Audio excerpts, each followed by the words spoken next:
What's up mga guys? Andito na naman tayo para sa stoplight wiring diagram pang Toyota FT86 2016 model. From battery to fuse to noise filter. Okay, noise filter to stoplight switch.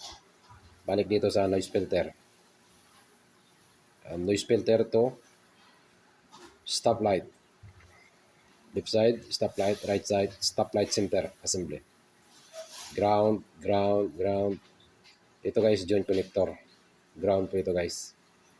Okay, ulitin ko. From battery to fuse to noise filter to stoplight switch, balik dito sa noise filter, then papunta dito sa stoplight.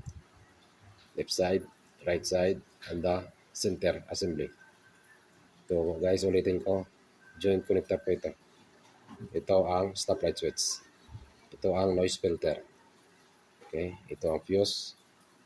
Ito ang stoplight. Left side, stoplight, right side, and stoplight center assembly. Okay guys, thank you very much sa panood hanggang sa susunod na video.